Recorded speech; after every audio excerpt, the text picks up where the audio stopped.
So my name is Emily. I'm based in Calgary and I'm a product designer working at Proposify right now. As Louise says, I transitioned to UX design over the course of last year. So my background is actually in biochemistry and hospitality. So I studied biochemistry in university, worked in a lab. I actually thought I was going to go to medical school. And as soon as I realized I was having more anxiety about getting into medical school than being rejected, I realized that it was maybe a problem. So I did a reevaluation and realized that UX design was actually something I was a lot more excited about. So it was January last year that I enrolled in a boot camp and got my diploma in April. And I've been working as a product designer for the last 4 months now. So I think that's a little bit about me. And how did I get my first professional job? Well, this is actually technically my first professional job. And it may come as a surprise, but I actually got this job through applying on LinkedIn. Thank you. So great to hear that you take a different turn in your professional life. So we always need more UX designers. Now, if you don't mind, we can go to Martha. All right, I'm up. So hi, I'm Martha. I'm also in Calgary. I am the manager of the UX design team at Blackline Safety. I started this job about a year ago. So a year ago, I was in a lot of your shoes where I was looking for jobs and trying to figure out the best way to find a UX design job because I'd been in my last one for a long time. And now I'm on the other end and I've hired 6 people this year. And this coming year, I have another 5 coming. So I kind of have both sides of the coin here.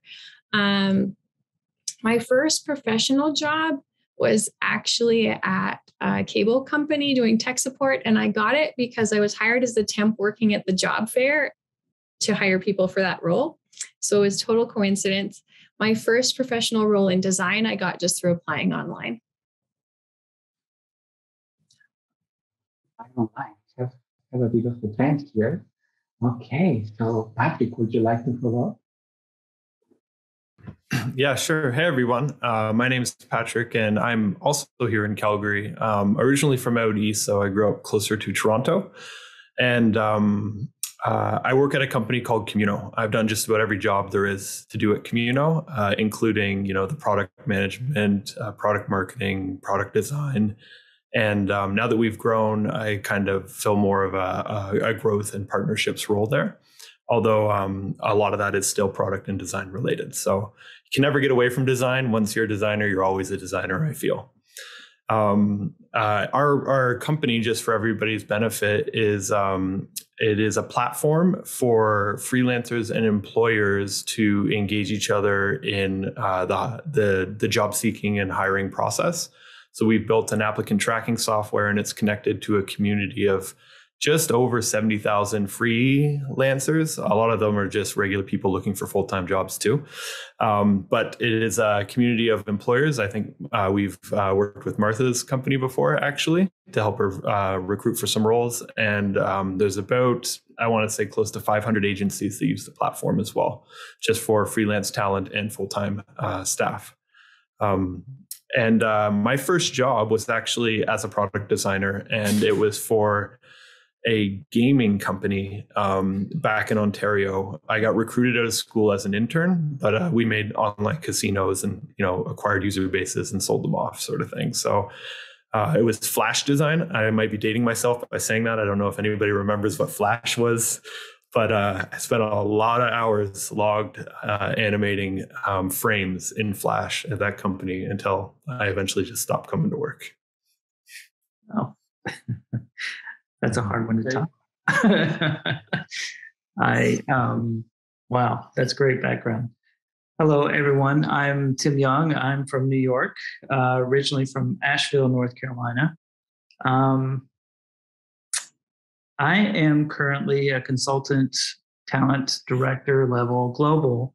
I work within several agencies, and a lot of what I do is I come in and assist with UX, UI, product, but also strategy, and pretty much everything except for finance. So I have a broad range of roles that I tend to fill, focus mostly in New York, but it tends to branch out much further in different areas. But I started my career as an art director. So I was a creative for many years, and thought that was going to be my path until 2008, 2009, when the economy crashed and it forced me to rethink everything. I actually transitioned into where I am now as a self-titled iPhoneographer. So I used to do a lot of street photography and that kind of thing. So that was perfectly timed with social media and moving to New York City back in 2011. So fortunately, all of those things allowed me to build a network that led me to where I am now. My first job, it came through a friend of a friend, and I was an art director and did an internship in Orlando, Florida, which gave me the full-time art director role the following year after I graduated college. It's great to be surrounded by designers. I guess once a designer, always a designer. So it's very exciting. I guess at some point we need to do a circle and remember flash, just in memoriam. I think that was quite a lot of fun. And as I said, we are going to start with the very beginning. We're going to think about what happens. And actually, many of the preparations around a job actually happen before they are applying. So I'm going to put a couple of questions out there. And for the participants, please try to accommodate those questions to your perspective and your own personal life. So it comes from your point of view. So the first question is a two-parter, One is, considering the no experience, no job cycle, how do you build a portfolio? And also for the guys that are coming out from the school or a boot camp, is it bad to have a cookie cutter portfolio?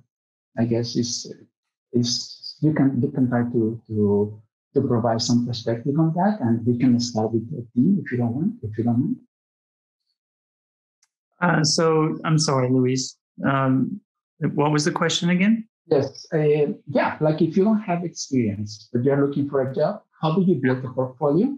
And if you're just coming out of the school or a boot camp, a cookie cutter, let's say, terminology that it lingers around. It's bad, or it's a good to start? No, I think spec work's fine. I think that the main thing that I look for is collaboration and the thought process and the things that are in the work that lead me to understand and get a good sense of who you are and how you think. And it is really basically going back to what is the bottom line, and that's the authenticity and the thought process and the research part of the work. So that, for me, coming straight out of school is key. I would actually agree with all of that. So yay, go us for having consistent message here.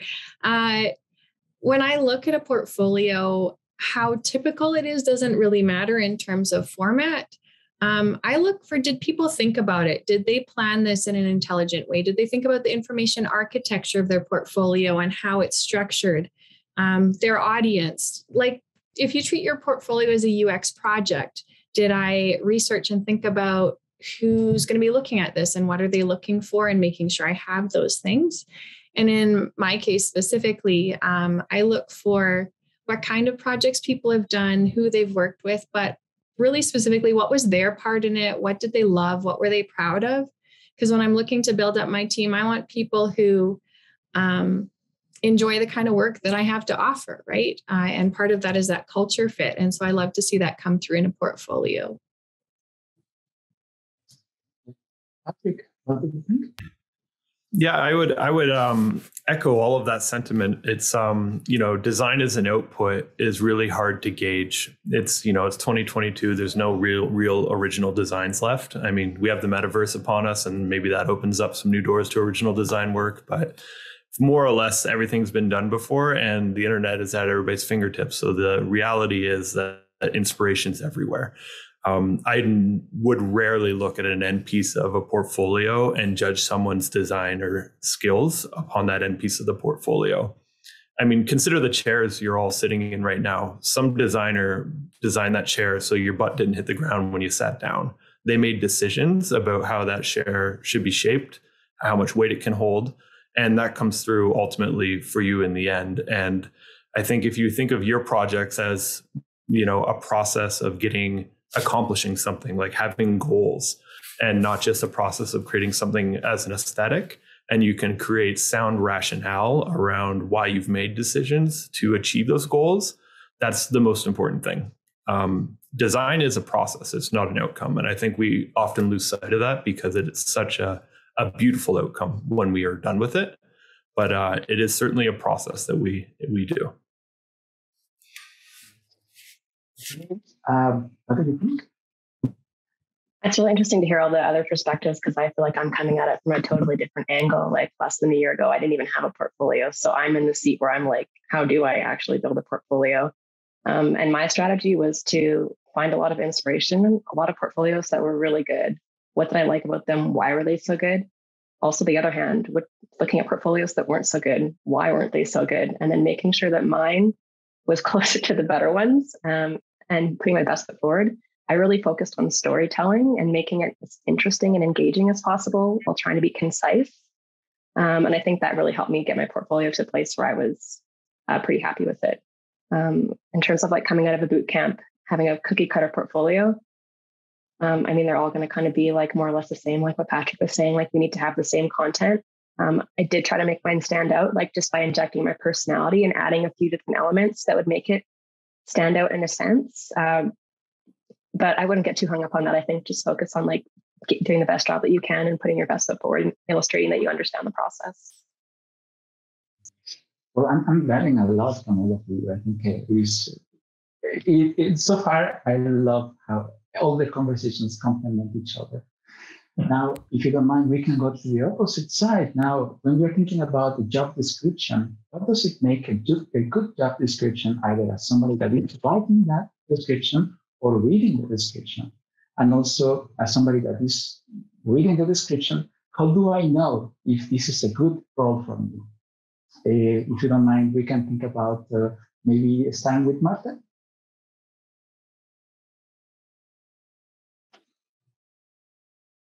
You're on mute there, Martha. Thank you. Yes. Yeah. Thank you. Okay. I did have to check my notes. So good job descriptions. That's tough because as a manager, I've actually rewritten mine. I'm going on my third time now. First time, it was like just your standard job description. It was important things are obviously like the details about what the person's actually going to do, the job environment, what you expect them to produce, that sort of thing. My second time through, I was like, I'm going to talk about our team and how we work and what we produce. And it ended up really long. And my feedback has been too much to read. And so I'm on iteration 3, which is short and snappy and telling the benefits of it. So I don't really know. From a candidate perspective, I could know when I read them, when I was applying a year ago, I was like, if you are listing out every single possible UX thing as something you want me to do all the time, it's going to be a scary job. So there's definitely looking at the deliverables required and making sure that the company has realistic expectations. Thank you so much. Tim, what's the scientific side of this? How can you acknowledge that this is a really good job description? I've not seen one yet. I've really not seen one yet. I think what happens with job descriptions, unfortunately, is that they continue to evolve and things are tweaked from something they found somewhere else. And unfortunately, there's not a lot of companies that spend and take the time to make those effective and accurate to what their role is. I think that's where this is where you take that moment to look at it in the same way that most people will look at a resume. It's an extra outside piece. What people look at and what people want to be a part of is what the website says, what the people who work there say. And much like LinkedIn, that's where you can use those extra media links and all the things, their Twitter feeds to figure out more if it is a a fit for you to be a part of what they are. So sadly, from my perspective, I've been on both sides of creating job descriptions and actually using them as a tool to share, information about the prospective job with candidates. And I've never seen one that I was thoroughly impressed with. Very interesting. Are you saying there's no hope for me, Tim? I'm not saying that whatsoever. I think what happens is it takes a lot of work to make it in a way that is true to what the company's about. And that involves everyone in the company, and most people don't have time or the interest in making the job description a priority. I guess we're going to call it the team challenge. One day we're going to find the perfect one. Do and send it to me. Anyone? Yes. This is there is quite on the line to change this opinion, but I know that maybe Patrick has a very different experience. Have you been lucky? Have you been lucky finding the perfect job description? Me? No, Patrick. Patrick, yeah. We've done a lot of research and analysis of job descriptions at Communo, and it is one of the easiest things you can affect to ensure that you get a better match for candidates and ultimately better success hiring. But it is still a big work in process. There's a lot of limitations to a job description. I think the thing that I appreciate most is, and it all depends on the size and stage of a company. I should start by saying that. So if it's a small company and a startup that you would be reading a job description for, it's very important to understand the culture and I think understand the breadth of the role, because it's likely that you will do a lot in that role. So startups are notorious for not having any HR competencies on staff. So they oversee a lot of the details they don't oversee a lot of the details that should go into the job description. And it reads more like a story, which can be inspiring, and they often work. And then when we think of mid-sized companies where they have their first HR teams and they often have partners that they're recruiting for, like the creative department or the product team or whoever, you get into a scenario where you have creative, someone like Martha will be like, here's the person I want. Here's my job description. They hand it to HR and HR does something to it and they go to market for the talent. And what happens there usually butchers the job description in a lot of cases because it's a technical role. And these are not necessarily technically minded people as it relates to that role. So they have mandates to fulfill from an HR perspective. And also the hiring process for an HR person that's not a technical HR person is just a little challenging when it's a technical role. And then in much larger companies, you tend to have internalized technical HR on each team. And this is where I think you get the best quality job descriptions, but they are often very standard in the sense that they're very corporate. So you miss the mark in those cases as well. But I think the secret weapon to a good job description is actually properly articulating the process of, especially if it's a design job description. So how does the team work? Most importantly, so someone can envision themselves working within that team. And if it's project-based or if it's sprint and agile workflow, that's really important to know. So you can kind of understand how you would fit into that organizational structure. Or the other thing that's really important, in my opinion, is the people on the team. They're almost more valuable than the company because people, think about it, all we value is the connections and relationships that we have. And you spend a lot of your time working with your colleagues at work. So you're going to they're like family. They're like a second family to you in a way. So understanding who those people are and merchandising them effectively to the upcoming talent and how they'll get mentorship from them, how they will be supported in their career, I think is what brings a job description home. There's an old saying, people don't quit companies, they quit bad bosses. It's the same for hiring. People don't hire at cool companies, they hire at cool teams. It all they get excited through the interview, they get inspired by the people that they talk to along the way, and that makes them want to work there and see the offer through. so much. Took a And, lot of notes. Thank you, Patrick. Amazing. And well, Emily, in your journey, have you encountered job descriptions that completely get you turned off about the job or got you excited?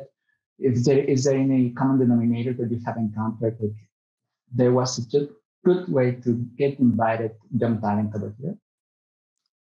Yeah, my favorite job descriptions are accurate. So if I'm filtering for junior level position, they don't say 7 years of experience at the bottom.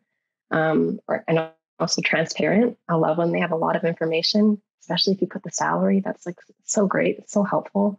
Those are two of my favorite things. In terms of knowing if the role is a good fit, I think like looking at the company culture is like the first thing that I always do, like going on Glassdoor, what are employees saying? Reading reviews, that can be a good place to start. Looking at the company online, seeing posts and what's going on there, always checking out the benefits package. But ultimately, you can't always know if it's a good role for you. So I would just apply and take the interview if you can, because that's the best way to find out. A very positive way to approach it. So that's really good. Okay, so now we're jumping ahead and we're thinking about why applying. And obviously, we're thinking about the usual suspects: resume, cover letter, portfolio submission. Okay, how do I stand out? How do I look like a good candidate on paper? And maybe we can start with you, Emily, once again. Yeah, for sure. So in terms of ways I tried to stand out, that was really hard because I didn't have any UX experience per se. On my resume, I had a lot of experience that was seemingly unrelated. So what I did was try to tie that to UX as much as possible. So I was working in a molecular biology lab. So I have scientific experience. I understand the methodology. I can set up experiments. I can work on a team. I can troubleshoot, tie all those things and make it sound like a UX description. I did the same thing for my waitressing and managerial experience. I can collaborate. I can communicate. I meet a wide variety of people on a daily basis. I work, to solve problems for them, make it UX and make it relevant so that when people read it, they can see the correlation and it becomes more of an asset versus like, oh no, like I don't have any experience. So that's what I use to try to stand out.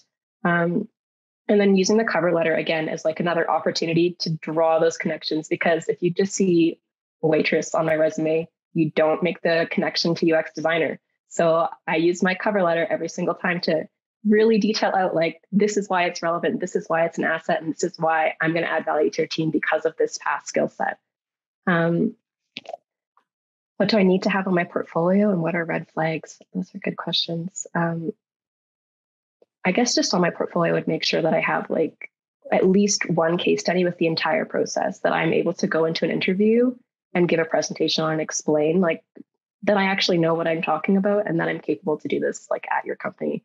In terms of that, like a couple other case studies are great. I don't think that they have to be from top to bottom. Like one of my case studies is the 24-hour hackathon. And another one is like a 5-day design sprint. And I was still able to secure a position with that. Something you mentioned before is finding ways to express yourself and your personality. So that's something that also I appreciate. And yeah, Martha, we have seen many resumes, many candidates in the last couple of months. What has been the techniques that really stand out to you? So just a little background. In the last 7 months, I interviewed 80 people. So that's kind of the scale I was at. Patrick is just like, what are you doing, Martha? And I give them all 45 minutes for their first interview because I really want to get to know them. So it's not a short thing for me as a manager. To be honest, there are very few applications that wow me, but I don't really care that much. I have cover letters are nice, but I'm not going to read it in depth. If you're really funny, I might be like, haha, that was good. But that's not really what does it for me. It's like, do you present professionally digitally? So like, did you bother to spell check things? I don't care if you can spell perfectly off the bat, but like, did you show that you put the effort in? For myself, I actually look mostly at a LinkedIn profile because the work experience is all formatted the same way. So I can skim it in a way that I can't because everybody's resume is different. So the resume for me is like, it's good to have. And it's nice if people actually bullet out what specifically they did that might relate to my role. So I feel like they have some of the chops. But for me, it's just heavily click through the portfolio, make sure it's professional and presentable, that they have some professional work experience. Depending on the role, I don't necessarily need UX experience, but if somebody's worked in an office environment for a while, that helps me at my company because they know how to act professionally and kind of what it's like working in a business environment. So that's kind of resume, cover letter, portfolio. What do I look for in a candidate? Attitude is huge. How do people present themselves digitally and I guess verbally when we get to that point? Do they actually like to do the work that they're applying for? Are they going to enjoy the job, or things that I need to assess? What do I need to have in my portfolio? Projects you did, but please list what your part in them was. If you did these 2 pieces by yourself and this part with the team that was in your boot camp, fine, perfectly good. I'd like to know that because that makes it easier for me to see where your strengths and your work experience is. I also love to see different parts of the UX process in your portfolio. So it's not just here's a screenshot and I did this thing. I look for why people are doing things and why they made the decisions they did, rather than just, did I make a nice looking thing? Was that all of the questions you had? The red flags? Really? The red flag. The red flag for me is less about how much or little experience you have and more like, did you try? And if I can tell you didn't try, your portfolio is full of mistakes. Like you could have asked your buddy to look at it, right? It doesn't, there are things that just indicate to me like, I put some effort into this and I actually would care about the job. That's my biggest red flag. Fantastic. Oh, thank you. That's really, really good. And I would like to follow with Patrick, I love the reaction. I would like to know more exactly what happened. And also I know that there was a connection between the Blackline and how you collaborated. So I would love to know more about your experience in this while applying topics. Yeah, I mean, so I think the best way to show up well on paper is to skip the paper altogether. If I wanted Martha to hire me, I would record a 30-second Loom video and I would find her email on the internet and I would send it to her and then invite her to have a coffee. And try to skip the HR department altogether because they often ruin things. So I would go directly to the person who would manage me and try to build a relationship. In the end, work is about relationships, and you'll do your best work with the people you like working with. So to determine fit, you can do that just like you can on a first date. So getting hired is a lot like dating, I guess, in a lot of ways. And I would encourage you to just look for that chemistry fast. If you have to present a resume and a cover letter, my attitude is like, have 30. Have a resume that, because you're never going to fit yourself on a piece of paper for one. So have a resume that highlights the skills that are relevant for that job, and have a cover letter that is relevant for the person reading it. So you have to do research in the end. The process of hiring and getting hired is a sales process in the end. So just like every other selling function, you have to understand who your audience is, what their needs are, what you can provide to get them to the place that they want to be. And you have to be able to merchandise that effectively. And that's all done through research and conversation. So I would suggest that. And I would as quick as you can, get out of paper and get there's an old rule, get in the side door. There's always a side door. And if you know where the side door is, it's the fastest way to getting what you want. But if you get in the queue, in the lineup with everyone else, then you're at a significant disadvantage. And it comes in sales and it comes in recruiting, it comes in everything. You have to look for the side door. And if you only see the front door, you'll kind of miss those opportunities. As far as portfolios go, it's Martha said something that I can't stress enough. There's a million designers out there taking credit for other million designers' work. And to me, it's very, it's just not professional in the end, but also it's short-sighted because highlighting even a small contribution to a big project to me and how you played a role in the team is a very mature way to frame your talents And I think it shows me that you can work in a team. So when I see someone that does that, if their portfolio says we, not me, and they have the name of the art director and a link to that guy's portfolio as well, and the developers and their GitHub stuff, like think of it more like an IMDb process. You should think of every portfolio piece as a movie, and there's a cast and a crew working on it, and you're part of the puzzle. And you should highlight how you affected that project, and how you worked with the team is the most important thing. So highlighting the process and the workflows is super critical. And the last thing I would say is, if you don't have that sort of a function, you don't have live projects to work with, you're kind of working with your first portfolio pieces ever, and maybe they are spec work, or maybe they're experiments without clients, or you didn't actually do them for a company and you made them up, you should still process frame it. And this is a really easy way to stand your portfolio out from everyone's. And you should Google this. Process frame case study is the way to make a case study. It highlights what was the problem, what was the solution I created, so your contribution to solving the problem, but it forces you to actually articulate the problem. And I think when you see these problem statements, you really understand how good of a designer somebody is. If they can write a good problem statement, they can understand problems. And then their solution is less important. And then the outcome and impact, it wasn't like, this person needed a website. I designed the website and the website exists. It's like, that's a really bad case study. It should be, this person was trying to increase inbound leads for their business. I worked with their sales, marketing, and CRM to create a website that would drive this traffic and leads into their sales funnel.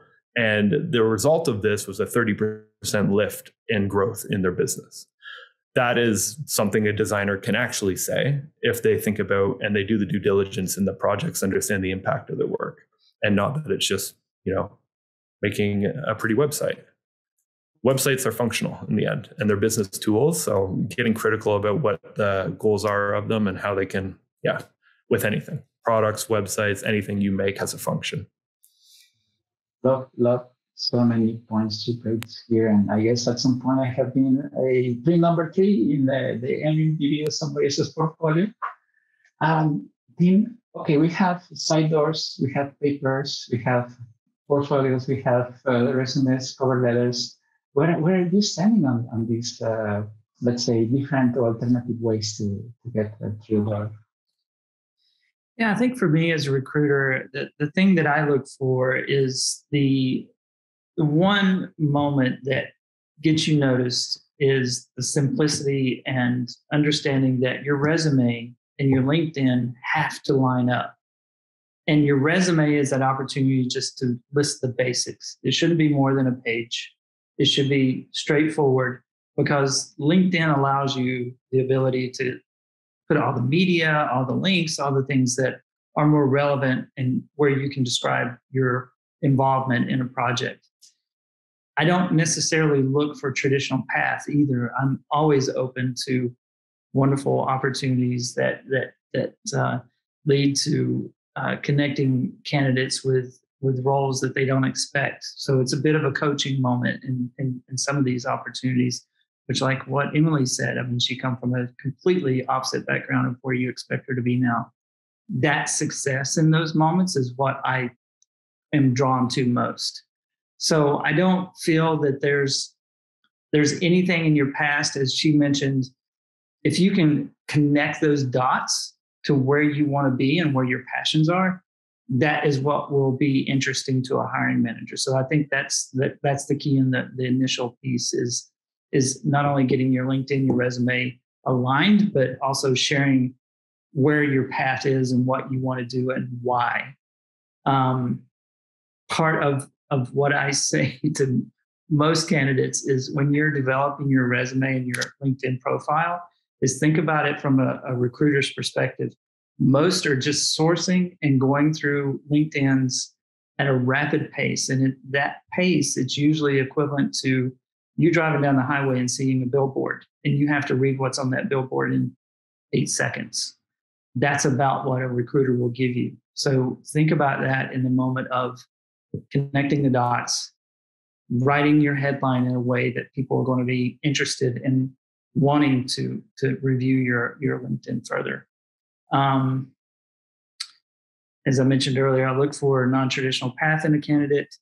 What do you need in your portfolio? Less is more. As a designer, I was told if you have 10 great projects, make sure you explain them well and what your role was, aligning with what Patrick was discussing. Red flags, keep it simple. I mean, it really is one of those opportunities where you don't complicate or try to overthink what you're doing. Keep it as simple as possible. That's simple. All right. So we have another question that it could be about, could be actually lined up to the analogy of dating. Is looking for many possibilities and many roles is the best way to go, or is better to be selective?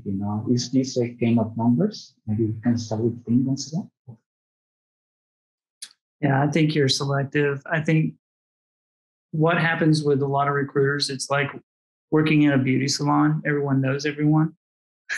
So you ultimately are going to be called out if you're just applying for every role that's out there, and that does not end well. So I think you think carefully and thoughtfully about where you apply and why. Well, Emily, during your job hunt and process, you were applying for all of the opportunities as possible, or you had a set of criteria so you had an idea? In terms of candidates, I tend to source in a way that's non-traditional.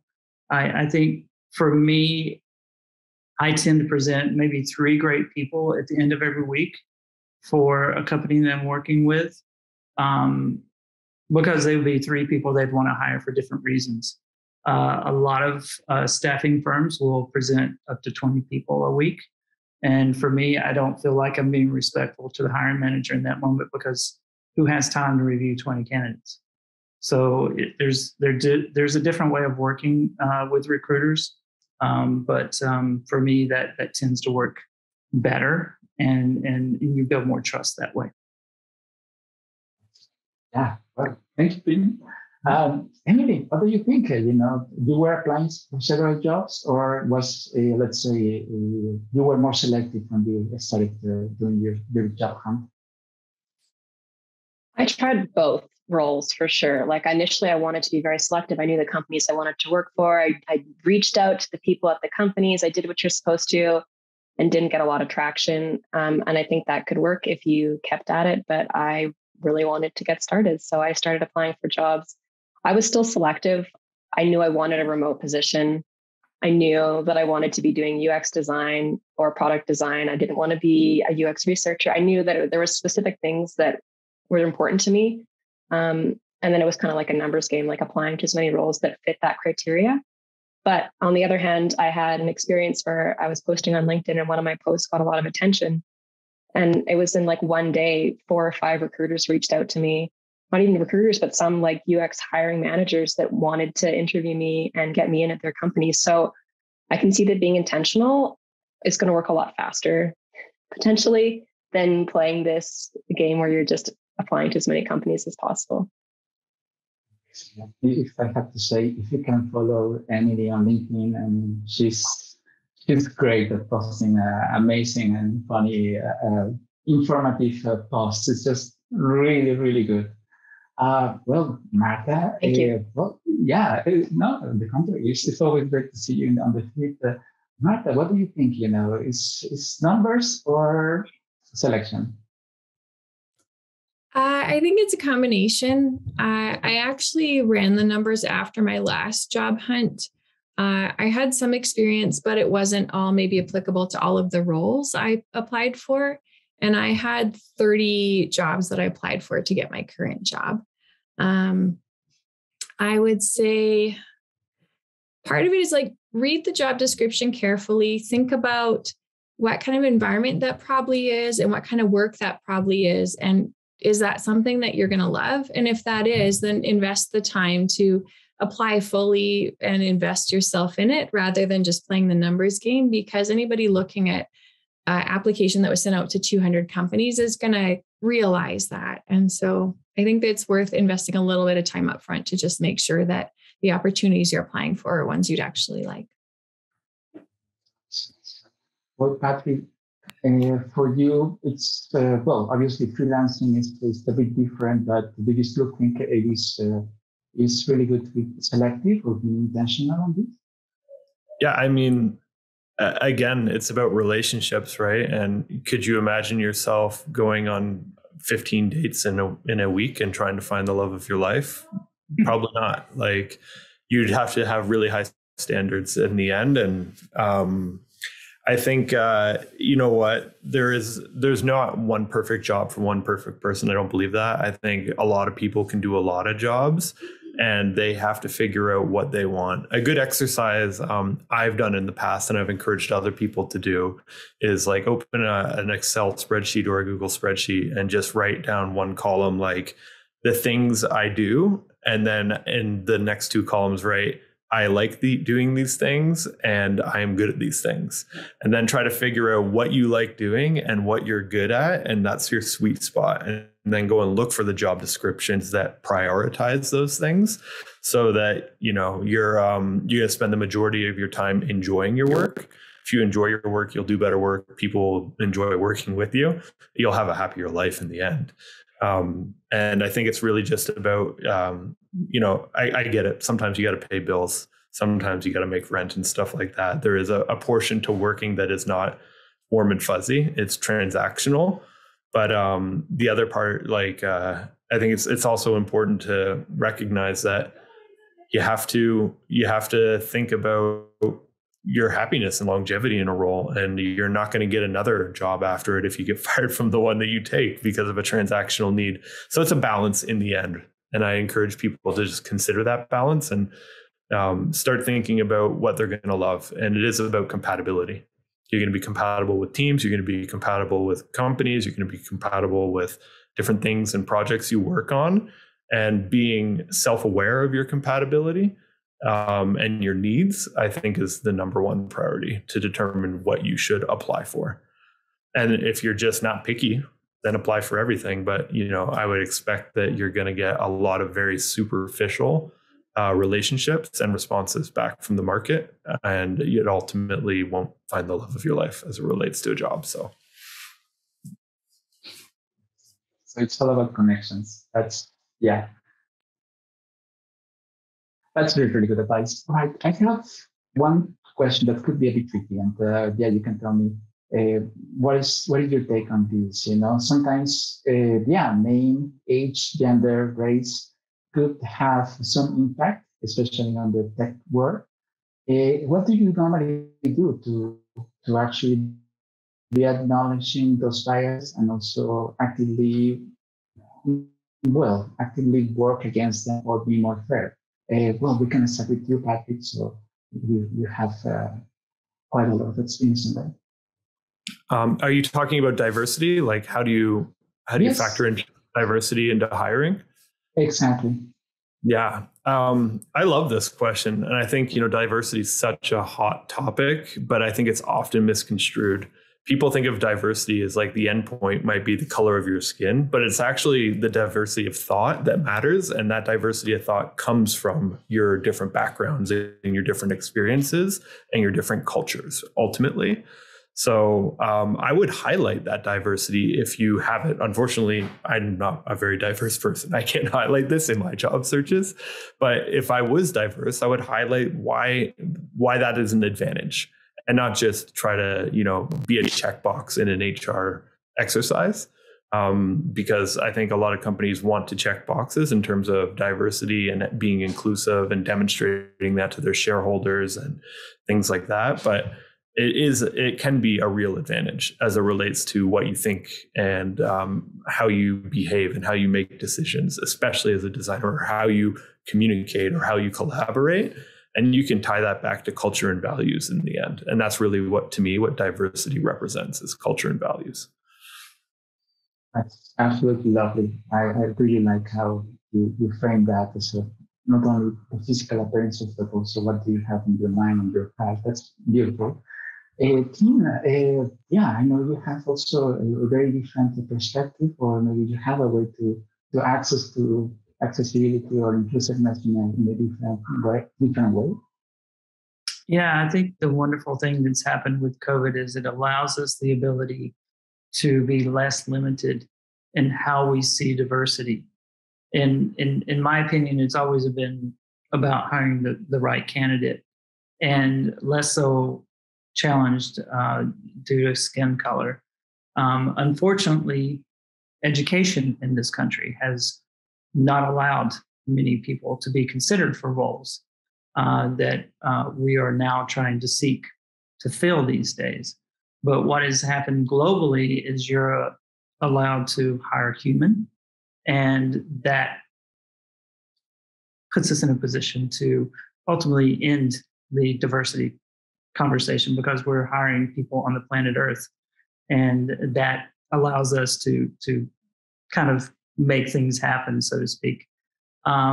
So for me, it's a challenge, and I'm grateful for where we are in our perspective and that we're evolving as a species. But I think we're still challenged in a lot of ways because of education and where people feel that they're capable of being a part of a community or working for certain companies.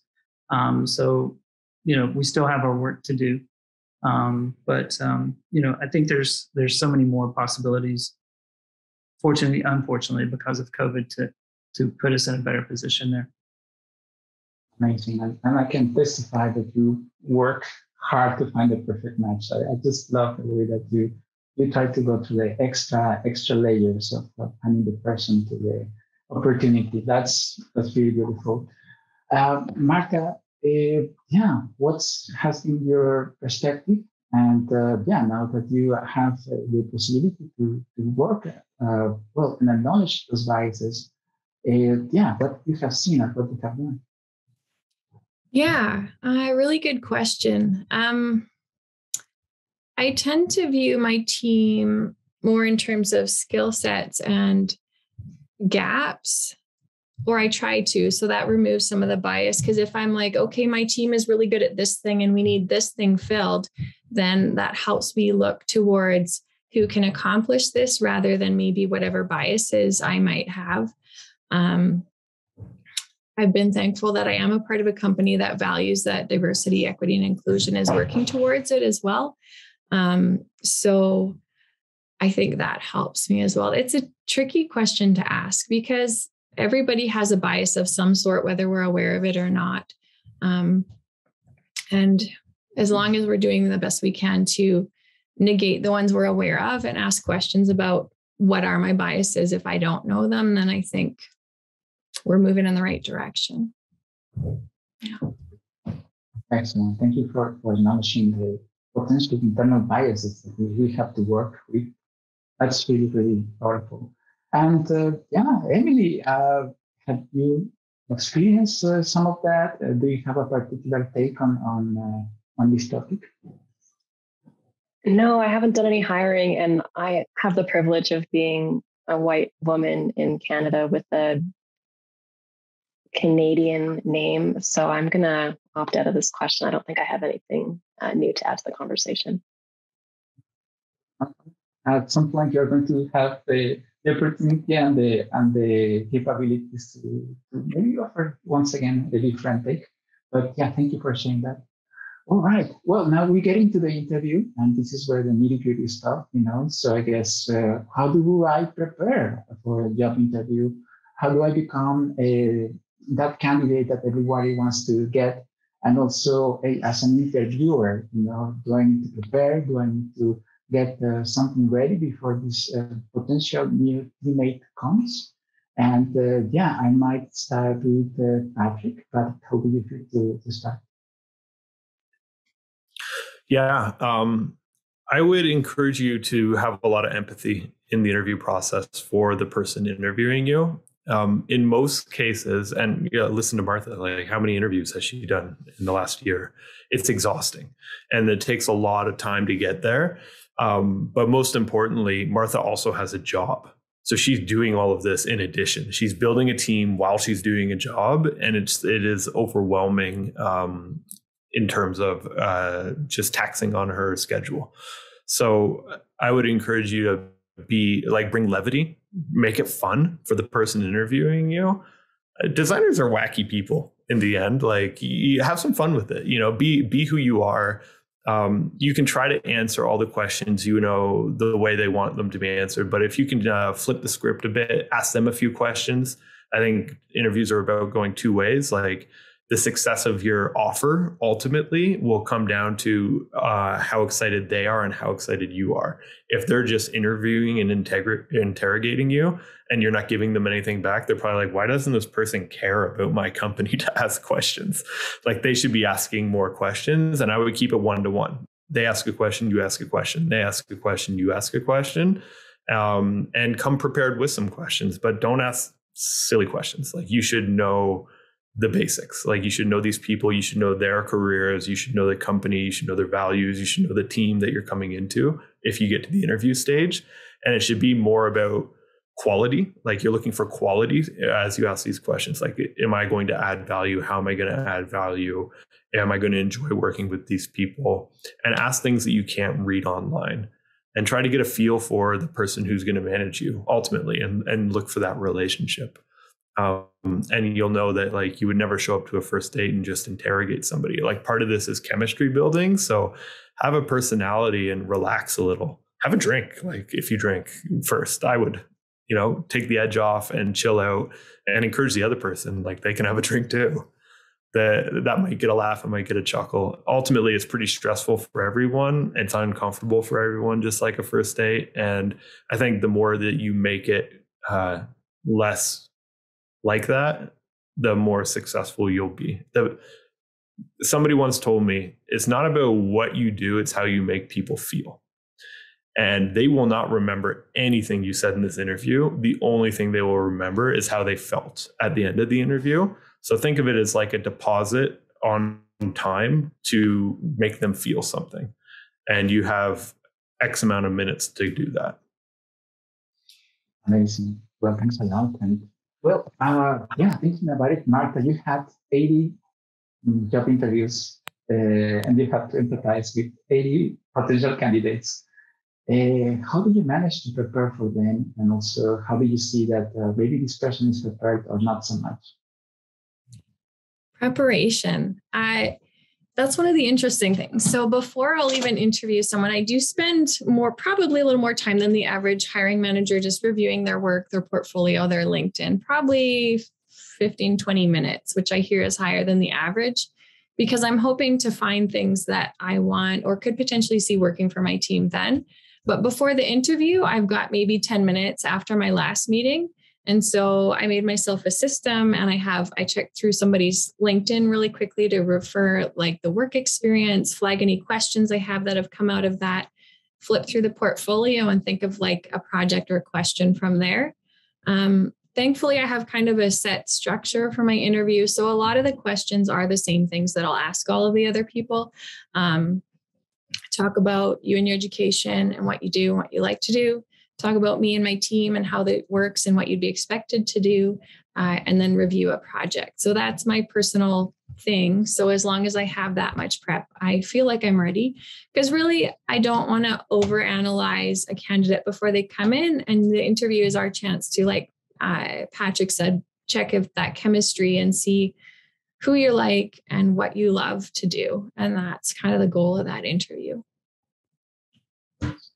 Thanks a lot. That's really, really good. And well, Emily, do you remember how you used to prepare before a job interview? I mean, that was not too long ago, but at the same time, it could be kind of a memory that you prefer to live in the past.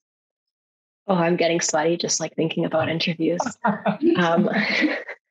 I did everything that I could to prepare, because I knew that was going to ease my anxiety. If I could predict the questions they were going to ask, if I knew what I was going to answer, I know they're going to ask me, tell me a little bit about yourself. So I had my answer ready. I know they're going to ask me behavioral questions. So I had 4 or 5 stories ready to go. And then when they ask the question, you can pop in the answer. As uncomfortable as it was, I set up my phone and answered the questions out loud on video so I could go back and watch oh, if you want to cringe, like there is nothing you can do that will make you cringe more. But it was so helpful because if I had acted like that in an interview, I can only imagine. It was just practice, practice, practice. And every interview I took, it was practice for the next one. And it was practice for the one that was going to land me my job. And eventually got to the point where I was going to have an interview and I wasn't sweating profusely. And I had an idea of what they were going to ask me and I knew how it was going to go. And that's like the best thing you can do. It's a skill. And the more you practice, the better you get. Okay.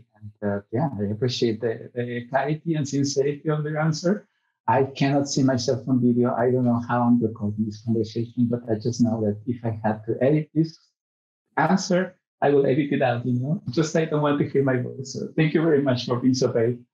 And well, Tim, I guess you're in a very difficult position. You have to see nervous people all the time that they have practiced a lot and they are really trying very, very hard and trying to get prepared to, cause the best impression. So, what have you seen? How did you see a well-prepared candidate and how do you compare that against somebody that is just not so into it? Yeah, I think for me, it's remembering that it's a conversation.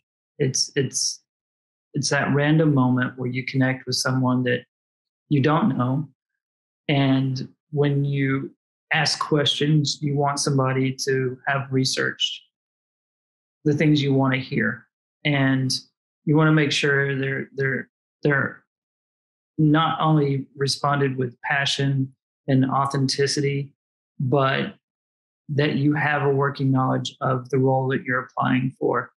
What I tend to look for is more of how comfortable and confident someone is in those conversations when a random question comes out of nowhere, because that shows more who you are than what you necessarily prepared for. I don't want things to be scripted. I want to get to know someone in that 45 minutes that not only have you given me in the privilege of knowing those 45 minutes and what that means. I value your time, so please value mine and allow me the opportunity to know who you are, because I have that close connection with a hiring manager where I can say what you share with me in that moment is authentic, and whether I will push you through to a hiring manager and fight for you in that moment, to be quite honest.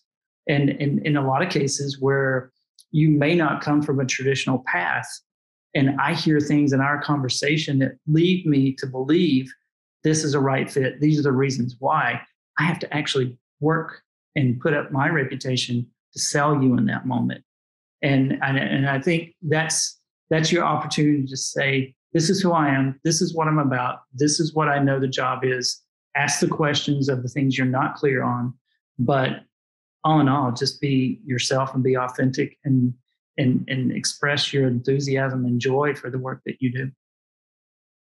Lovely. And in that note, thinking about how do you respect other people's time and energy?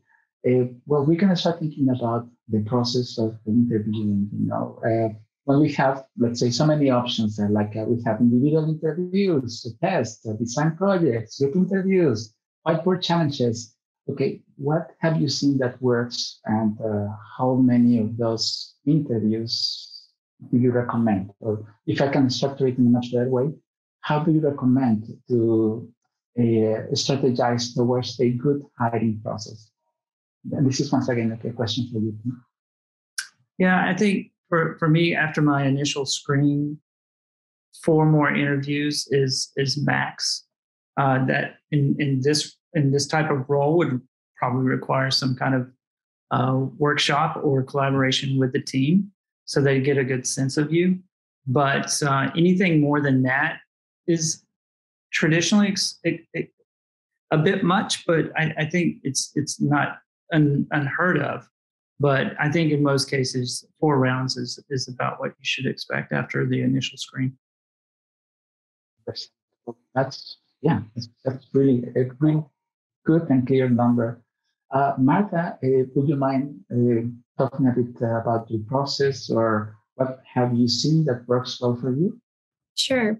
I think it depends a lot on the company. My last company, they wanted a little more formal interview where you'd have specific questions to try and uncover things. I didn't love it, but it was the way it was, so I went with it.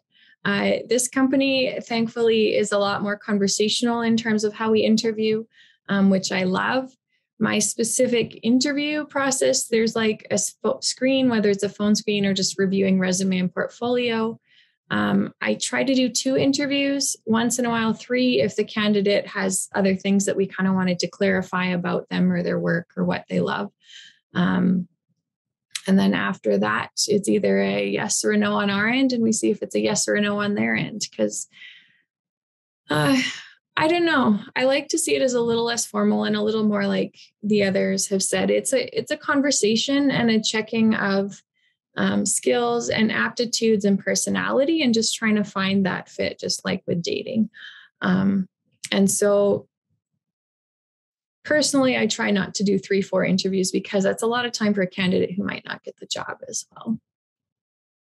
And for me, to be honest. Fantastic. That's good. And well, Emily, on your side, do you remember or have you experienced a process that maybe even if it wasn't, let's say, successful, you were pretty happy with how it went through, or you were pretty excited about maybe try again another time? You don't have to mention the company. You can just mention what had happened or bring up a happy memory if it's possible, or maybe a not so happy one if you had a negative experience. A positive interviewing story? Yes. Mm-hmm. Where I didn't get the role? Okay, I have one really good one, and I was actually like devastated. First round, like the phone screening goes great, and it's for a company I'm super excited about, and they're based in Calgary, and their values really align, and they're hiring like 4 designers, and then I get to the next round and I meet the team lead, and everything goes so good. And then like 2 days later, I get like the generic like rejection email at midnight, and of course I'm still up, and now I can't sleep, and it was that was pretty heart-wrenching. But luckily, it was only a 2-step interview process, and the company that I did get hired at, again, 2-step interview process. I'm going against Tim here, but big fan of the phone screen, and then the kind of meet the team portfolio presentation. Skip the design challenge. I'm an advocate for no design challenge. It's just too much time for people that aren't getting paid. So I prefer just the 2-step. That's my preference for sure. And I hope sooner or later that memory vanishes into happier and much more successful paths. And for Patrick, well, I know the freelance world could be a bit much more dynamic. How normally this interviewing process happen? Yeah, I mean, for freelancers, interviewing is different. It's a process of selling. I guess it's not that different. It's always a process of selling when you're trying to get a job. But I think the unique part about applying for freelance work is that often the people who are hiring you don't understand the scope of what they're asking you to do. They're hiring you because they have no idea how to do what you do in most cases. So they don't know how to scope or value what you do. And often they under budget, and they don't really understand what to put in a job description. So I'd say if you're going to apply for freelance work, you should have very strong leadership skills. It's a must. Like, you have to apply with a process, and you're not following them through their interview process. They're following you through your onboarding process, and your onboarding process should have checks and balances. There's 4 things every deal needs. Every deal needs a budget. So how have you budgeted to solve this problem is a very easy question you can ask somebody. Can you pay the money? Like, do you have the authority to pay for that budget? Are you a decision maker in this process? What is your need, and how well is it articulated? Do you actually understand what you're trying to accomplish? And what is the timeline? Like, how quickly do you need this to be done? And usually, if you imagine these are quarters of a circle, if you have a full circle, that's a green light. You're ready to go and close a deal and get started. If you can't get a decision maker, you can't get a deal. If you can't get a budget, then they're probably not going to pay you what you want. If they don't know what they need and you can't educate them and bring them along, then it's going to be a nightmare of a project to work on.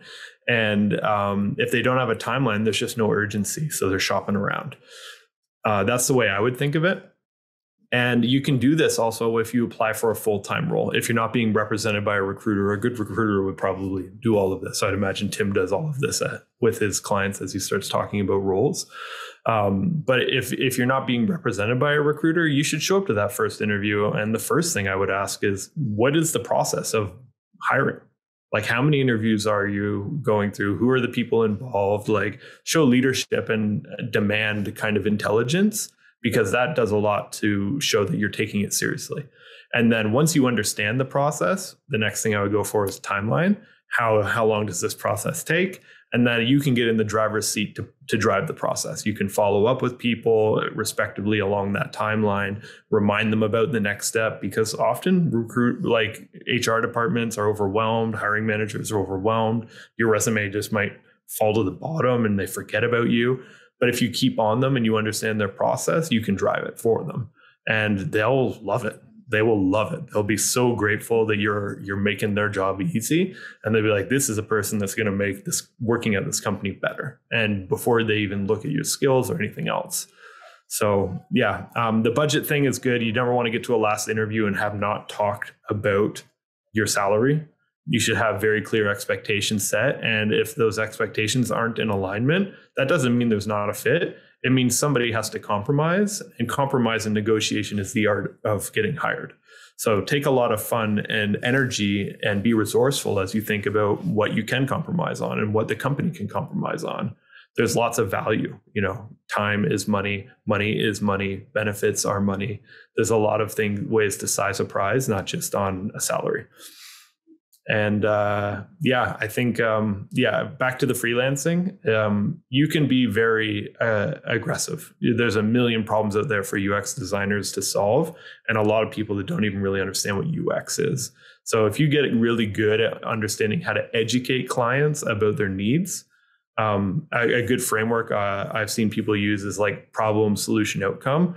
If you can highlight their problems for them in a way that they really understand, show them that there is a solution that they desire, and then the outcome is for you to give them the things on their solution or get them to the solution. So really a gap analysis. Like if you're good at a gap analysis, then you'll be really good at selling. You just have to help people internalize the idea of their current state and future state and make yourself the bridge for the gap. I love how you as a freelancer or anybody that is trying this work has much more power into the equation. So I really appreciate you bringing these points. And I never seen this breakdown. So budget, can you pay the need and the timeline? I'm taking these notes. And almost in the same vein, let's say everything goes well, you cause a good impression, and finally you got an offer. Okay, is there any room for salary negotiation, maybe as a junior designer or as a early stage designer? Can you discuss the joining date? Is there anything else that you want to consider, when you expect me to join, or do you want to work remote? Or once again, I want to start with you, Patrick, because you had a really good line of thought in that sense. How can I negotiate? What we often do at Communo is before a candidate interviews, our recruiters will talk to them like 5 minutes before and be like, this is what you need to do going into this interview, because they're stressing and like their heads are all over the place often. So we're like, we prep them and we center them and focus them. If you don't have a recruiter doing that, like make a note to do that, like block time in your schedule for 15 minutes to center and focus on the goals of the meeting ahead and come in cool, calm, and ready to roll. And we do the same thing with the employer, like 10 minutes after. So we debrief on an interview on both sides with everybody to understand, how aligned we are. And we know the full picture because we know the employer really well. We know the candidate really well, but they might have had a bad date, or somebody was a little bit nervous and their communication was off. So for whatever reason, there's a gap between the alignment, and it's really the job of getting it to alignment. So when you get to that offer stage, you really there's a lot of levers you can pull on, and you got to think about it as I was saying before, less of a salary, right? There is start date, like time is money to a company that has to get stuff done yesterday, right? There is your negotiations around your package and your time off and all of this other stuff too. And I think if you want to be paid more, you gotta, it's always a compromise. You got to give and take at the same time, or take and give at the same time. If the employer wants you to come down from your salary expectation, ask them for something in return.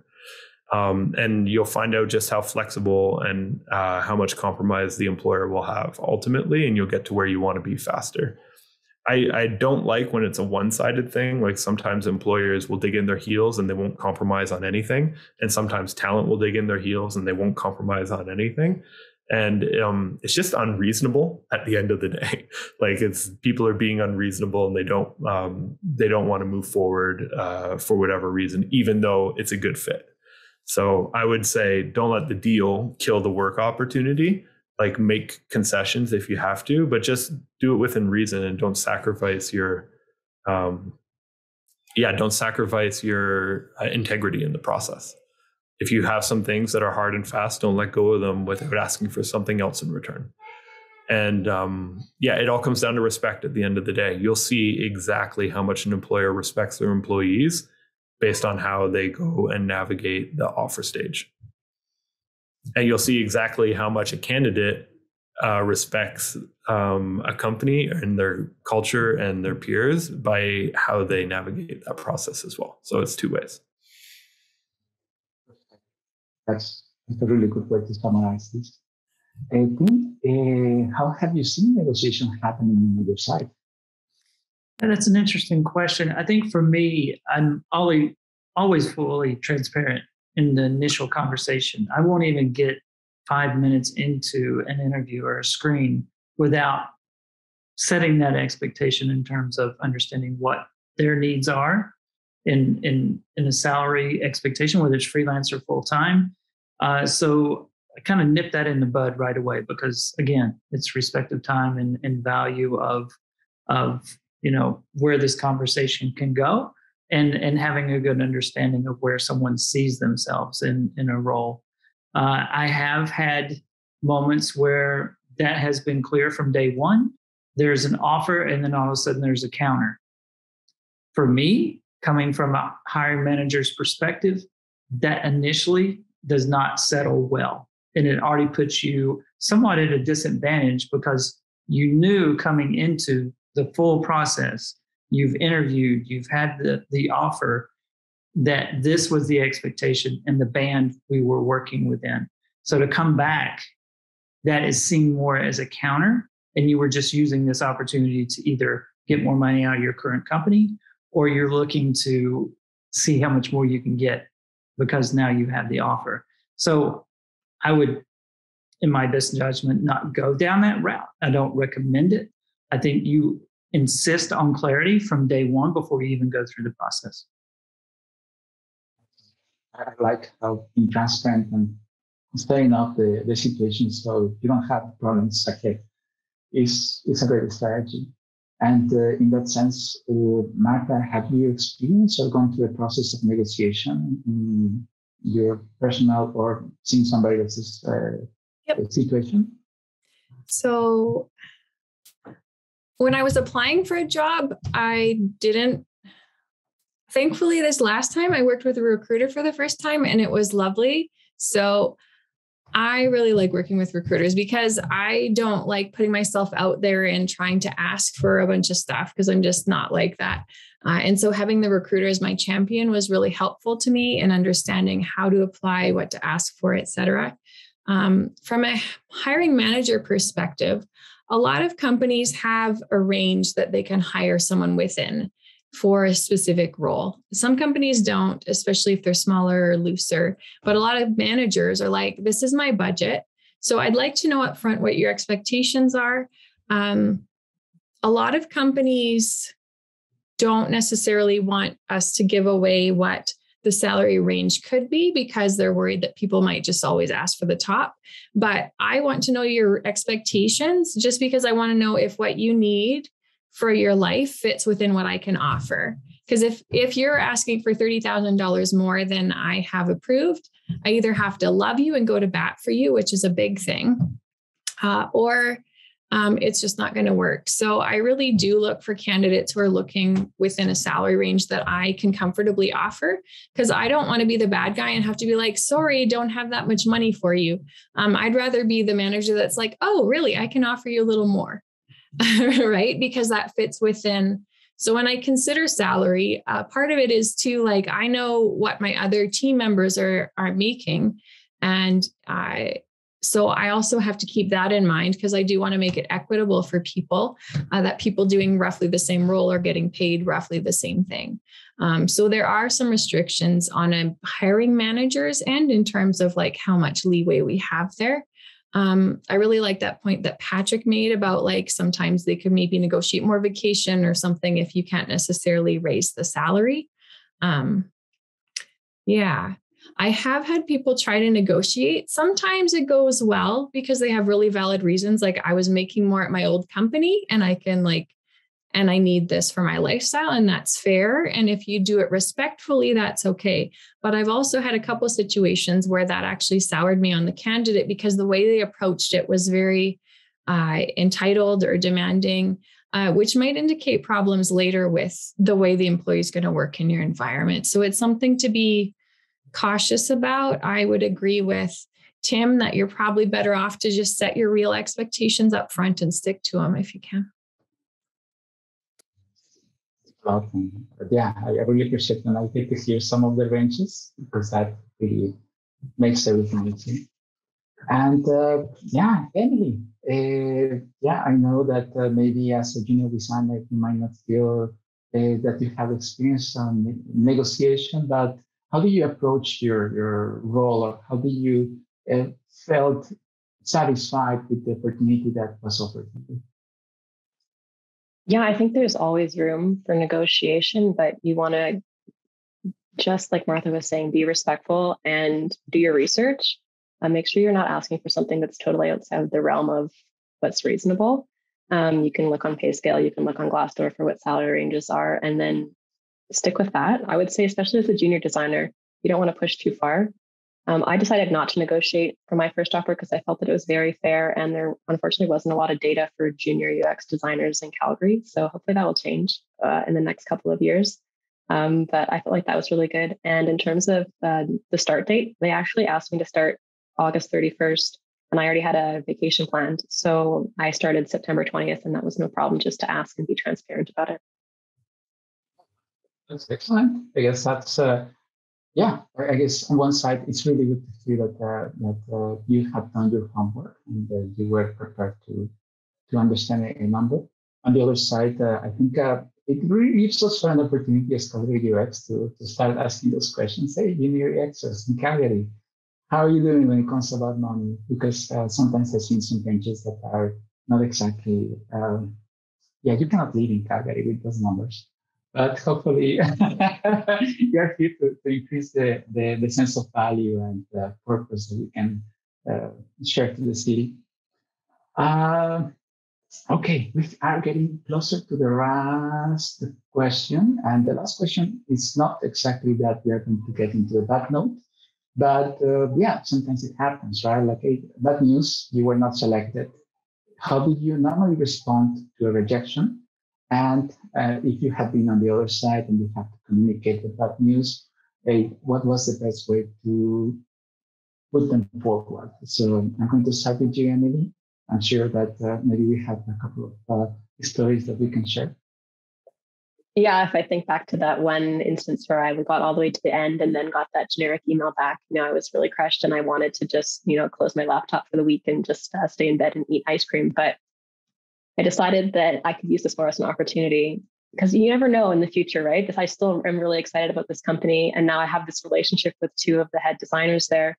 So I wrote them both personal emails back, thanking them for the opportunity and asking for feedback, because it's an area to improve, right? So I did that and actually heard back from both of them. So that's great. And even heard that in the future, when they're hiring for more roles, that I'd be considered. So had I not sent that email, I wouldn't have had that opportunity. And the same goes for any time I got rejected in anything, always asking for feedback, because it's an opportunity to learn and try to maintain that relationship, because you never know down the line. Nice.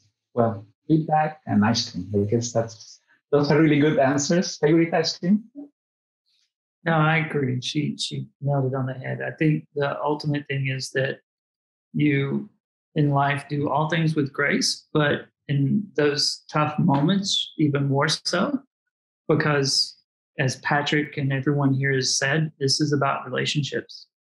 And in the future, those relationships can evolve in different ways. And people, as Patrick gracefully said, is about how you make them feel. And that will be most memorable. And for me, as a recruiter, I appreciate providing that feedback, which I am more than happy to do. But I think it's also that coaching moment and realizing this is the beginning of what's next. Because especially in my situation, with me being someone who's fortunate enough to be part of so many different companies, I might have something for you elsewhere, or I might be connected to someone I can suggest to you and connect you with in another opportunity that I overhear just in general conversation. So that relationship and understanding that there's another level of respect in that moment is going to go a long way. Once again, that's really beautiful, and also seeing that as a growing opportunity. Martha, yeah, I can imagine we are very in tune, but at the same time, I would like to hear your opinion. Yeah, thank you. So in my 30 job applications last year, I got rejected a lot because I only got one job. So that means 29 rejections. Some of them were just people never responding to you. I definitely remembered the companies that were either had really bad messaging or really good. And that will stay with me as a candidate. So that's something as a hiring manager, I try to remember in giving feedback. I did actively as a candidate ask for feedback, and some companies would give more than others, but it was telling about the company and about the manager. And I was always glad that I'd at least asked. I don't think anyone's going to mind if you ask, as long as you're doing it in that, respectful relationship building manner. Out of the candidates I've interviewed, I think I've had 3 ask me for more feedback. And I did spend an extra 20 minutes writing it up for them, which not everybody has the time or will make the time to do, but I'm hoping that will help them in their job. And often the feedback isn't you did a bad job. Sometimes it's you did an awesome job, but it doesn't fit the role I have open right now. Or this is an area you can grow in, but that doesn't mean that the rest of what you did wasn't good. And that was, as a candidate, when I was looking for jobs, I had like the emotional roller coaster, because you'd be like, I did good, I did bad, I did good, I did bad. And so I'm hoping that any feedback I can give will help with some of that.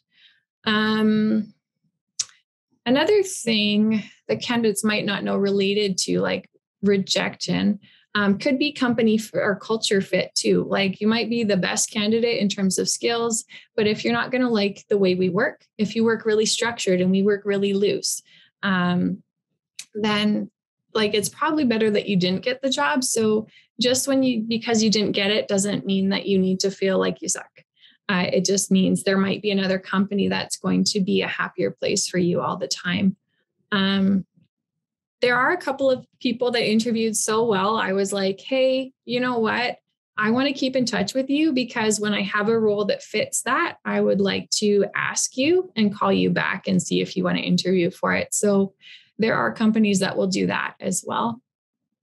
The other thing is recruiter feedback that Patrick and Tim have touched on as well. I think that's really important if you can get feedback from your recruiter or your contact if you're not talking directly to the hiring manager, because usually the recruiter and the hiring manager will talk pretty transparently about how the interview went, and you can get feedback from them as well. I feel like I need to apply to one of the positions that you're offering, just to get your feedback. I'm just tempted to hear what they're going to tell me. So yeah, thank you for that. And Patrick, well, I guess on the freelance world, rejection is much more dynamic. At the same time, it could be a bit difficult to go through that over and over again. How things are, how rejection looks for you. Yeah, this is there. I think it's a creative syndrome. It's like there is something about creativity and the process of creation that's a lot like, being God or being mom or something like that. Like you bring something into existence, and inherently creative people are, they do a lot of emotional labor in their work. So they tend to have a hard time separating their identities from their work. And getting rejected as a function of the culmination of your life's work and your life's identity can be a massive personal blow. And I have to constantly remind people and myself, because I've freelanced most of my life, like you are not your work. You are a human being, and your work is your work, and those two things are separate. So I think having a very healthy relationship with that, and that is a work in progress for everyone all the time, it'll be a big learning, especially for young designers that are like, it's still really early. There's a lot to learn, but that's a big one. And then I think, rejection is just part of the process. If you accept that, bidding freelance work is like, it's a numbers game, right? It's not always about fit and culture, and it's often about budget and timeline and deliverables, right? So your ability to, close a deal as a freelancer is probably directly proportional to your ability to make someone feel comfortable. That if they feel comfortable that your process is going to get them what they want, and you have the skills, then they're probably going to take a chance on you. It's not so deep as it is when you apply for a full-time job. But when you apply for a full-time job, it is a much more deeper relationship that you're applying and going to bat for. And if I were rejected from a full-time job or a career move or something important like that I applied for, one, I don't accept no easily. So I would immediately ask like, well, what about your contract work? Between now and when you hire that person, you have stuff to do. So can I help you out now? They might be like, yeah, cool. I'd love 2 weeks of design if you can, spare it. You're not the perfect candidate forever, but that doesn't mean you can't help me today. So there could be something else you can do for them. The other thing I would ask for is there anybody else in your company hiring? We spent some time getting to know each other. I might not be a good fit for this job in this department, but there might be another job in another department. One of your peers, you could do them a favor. And now all of a sudden you're giving them a gift to go give to somebody else. Everybody likes getting a gift. And the other thing I would do is I would just say, well, who else do you know that you think would benefit from working with me? And it can't hurt to ask. So there's a lot of ways to turn a no into a yes. And a no, I think if you can get past the first thing I said, which is you are not your work, you can stumble out of that stage of insecurity, that crushing insecurity that you feel when you feel rejection, and then into a place of opportunity. And you just have to be able to separate it ultimately, to look at it through a brighter lens and, see maybe it's a no to this, but a yes to that. And then to what everybody else has said, there's always the next one too. So getting feedback, getting, if it's a freelance job, if somebody doesn't buy from you, it's not because of you, it's because of your selling process. You need to figure out how to sell better. And that comes down to that qualification thing I talked about: budget, authority, need, timeline. If you can drive those sort of things through a sales process, people understand that you are in control and they trust you. It's like you don't go to your doctor and then tell them what you want. You go to your doctor and your doctor tells you what they want. And you go to a used car salesman and you tell a used car salesman what they want. So I think you don't want to be the used car salesman in the freelance sales process. You want to be the doctor. You should. And a good way to get in control is even if you're not working, write an article tomorrow morning on a perspective that you have and become an expert through your words, and then convey that expertise. In the end, those become tools that you can use to demonstrate to people that you are more like a doctor. Doctors have to study. Doctors have to publish papers. This is how the world works. Used car salesmen just transactionally go from deal to deal. I think if you have a proof point of all of these things that you've done that demonstrate your expertise, It makes you so much more approachable as a candidate, as well as, just likable and trustworthy as somebody who can solve the problems, full-time or part-time, it doesn't matter. Almost more important than your portfolio is a record of your thinking. And I'm notoriously bad for this because I overload myself with work. So I don't ever save time to get my thoughts down. But I have like 500 articles I haven't written that I'm dying to write. And that's my New Year's resolution. It's like, I'm going to start writing things. And I'm a terrible writer, but practice makes perfect. So I love the phrase, starting from a point of opportunity or moving towards a area of opportunity. That's really beautiful.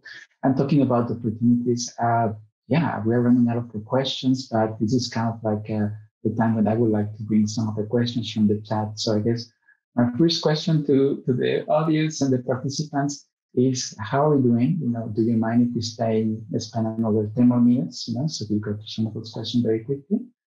Just checking because, especially for teams 2 hours ahead of us. And I don't want him to suffer too much Friday morning. Awesome. That's really good. And thank you so much for everything that you have shared. And at some point, I would like to summarize some of the questions that are around here. Some of them are related to experience. And it's either, okay, I have this experience and I'm going to be able to do UX. What distinguishes a junior UXer from a senior UXer? Or can I apply, let's say, to a job that is requiring 3 years of experience, but I only have 2? Can we give an impression of what experience means and how do we measure that? I would like to start with Tim. Yeah, I think for me, the experience level is required. But I think in situations much like Emily's, you can also use your prior experience to put you in a position so that you show value, and it's actually added value in what that prior experience is. So it kind of negates a number a bit. And I can give an example of that from a company I worked for where there was a visual designer who had worked for 7 years in that role. She did not have the 4 to 5 years that the company was looking for as a UX or product designer.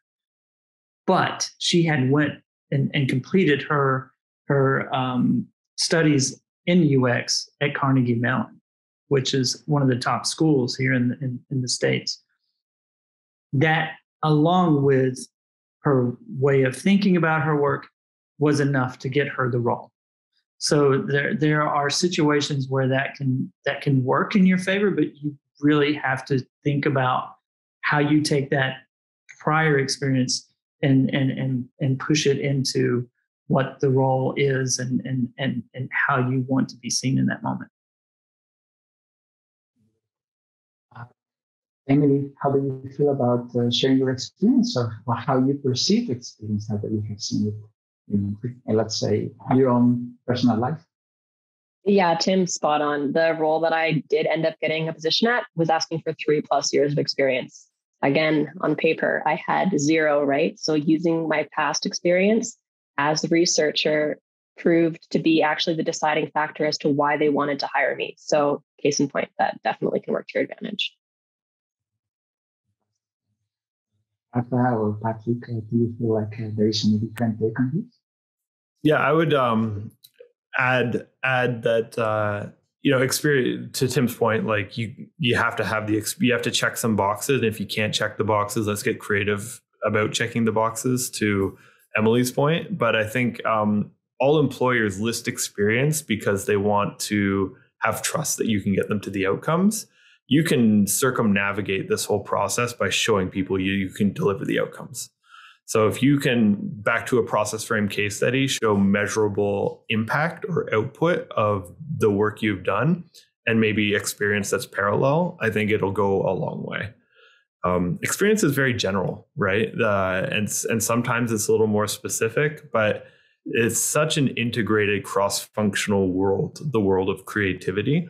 And to Tim's point, like you can spend 7 years as a designer And, you know, UX is just a different sort of frame on design. It's still design. Design skills are design skills. She was probably very qualified for that job, you know, having spent 7 years as a designer already and then upskilling through a UX course. So yeah, you can always gain more experience, and don't let the experience you have today and the job that you're in today be a limiting factor to growing experience. There's lots of boot camps out there, you know, hustling freelance work on the side, you know, taking contracts, whatever you can do to further your experience is good. And, you know, experience is nothing if you can't demonstrate it. So those process frame case studies are critical. You should write a case study for every piece of work you do, whether it's freelance or a project while you work in a full-time job.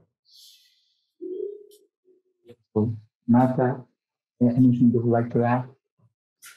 Yeah, it's a slight different tangent on it because I think that these guys have covered that point incredibly well, and I have nothing to add. But as a hiring manager, I was looking at the structure of my team and how do I determine if someone's a junior or an intermediate or a senior? And so I found that the years of experience I posted because I wanted a roughly around there kind of thing. But for me, it wasn't a set in stone. But to me, it's partly experience and I can do the thing that I'm getting paid to do. But a lot of it's about how much supervision you need to do and how much ownership you can take of this thing, right? If there's a lot of back and forth and you need someone with you all the time to kind of like support you in that role, that's not a bad thing, but that's just a junior, right? You're learning and you have a lot of things that you don't know how to do or need support in. And as people grow in their careers, they get to the point where they're like, I've done all of those things and I know which 5 to apply to do this. And I'll just come to my boss with, this is my plan for this thing you told me to do. Am I good to do it? I'll be like, yep, let's go. And that's kind of the progression in your career. So I would almost think more of capability to execute as part of seniority rather than just a number. That's fantastic. And if I can add, for me, the main differentiator between a senior and a junior is if as a senior, you want to teach, you want to mentor, you take somebody else and you want to protect either your teammates or you want to implement something that is for the benefit of the rest of the team. That's my biggest take. You know? If you don't do that after 10 years, something wrong happened, right? All right. For me, I'm just going to put the final question over here. And it's once again a bit of a summary of multiple questions and comes about presenting work. We are talking about presenting work that could potentially have some legal implications. Let's say we are on the NDA. Potentially we have to put them on before a password wall, or at some point we need to hide that, use another logo or use a logo from another company, something like that. Where are you in this position? I'm going to start 1 second with you, Martha. What do you think?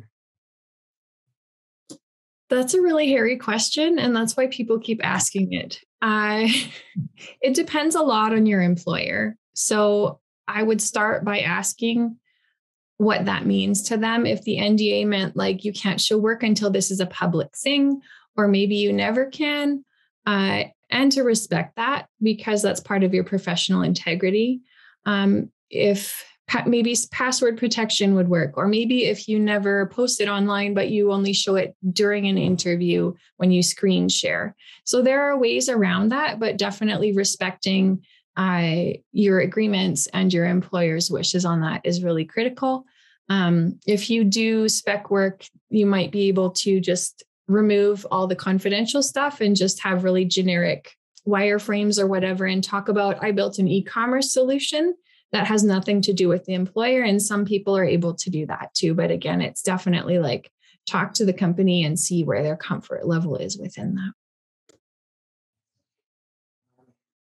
Emily, have you encountered a situation where you have to deal with NDAs? No, thankfully not. It sounds like a total nightmare, but I'm happy to sit back and listen to the other panelists, see what they have to say. And I'm just going to take a couple notes here. You never know. So just as a general recommendation, if you encounter yourself in that situation, be sure that you get paid very well, or there is a really good project that you're excited about it, because this is a bit of a tricky situation. All right. Definitely. What do you think about NDAs, passwords, and all the protection to creative work that sometimes we cannot really share things? I think passwords are used in cases where people probably aren't looking for work, and they'll only share that information with someone they're actually interested in starting a conversation with, is my experience. But I think when it comes to NDAs, Martha made a great point. Respect what that is and the company you work for, because they are the ones paying you in the moment. And it's just the right thing to do. But what I've always recommended, if it's a project that they're super passionate about and can share with a hiring manager during the interview, and in that instance only, then feel free to do so if you feel it's appropriate, based on your commitment there. But otherwise, yeah, don't share the work. And Patrick, NDAs, freelancing, it's all about connections. Are you? Yeah. What are you on this? Yeah, I really struggle with this, and I've seen a lot of agencies do a great disjustice when they do not allow them to represent their work as their own, mostly because the agency wants to represent it as their work, not because it's proprietary or something like that. And I think, if you're going to take a job at an agency, that's something you might want to negotiate into your contract, is saying like, hey, you can own the work, but I want to be able to say I did it in the end. That should not be off the table. And that's a cultural thing for the marketing and advertising and creative industry. In the tech industry, it's not too bad. But yeah, and as it relates to NDAs, if somebody asks you to sign one, yes, sign it and honor it. I think, technology companies, they have intellectual property to protect in the end. And that's what they're nervous about, is like, you're going to share my IP with a competitor where you have a highly relevant job function. Like, that would make them nervous. But I think what you can do is, if you start to structure your work and the demonstration of your work as not the output, but more like your frame of your process and your thinking, then you can circumnavigate this again altogether. So if you get back to a process frame case study and talk about, problem solving versus the intricate specifics of the thing that you did, I think you can get to a good place. And you know what? As if it's a Zoom call, it's not being recorded. Nobody's going to kill you over a screen share. Just ask, and it's not unheard of for talent to have an NDA. Like, come to an interview and make the person that's interviewing you sign an NDA, and then have a conversation in confidence with them and share something, but don't give it to them to share to other people. And I think I can picture employees that have worked on my technology at Communo. If they did that, I wouldn't be upset. I get it.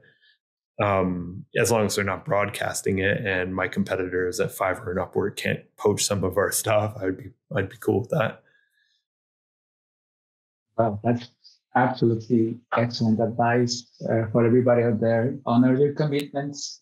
And talking about honor, it has been an honor to have you here. I think this has been a great, not only lesson, but also it's a really amazing opportunity to come together from different perspectives. And that's exactly what Calgary UX is about.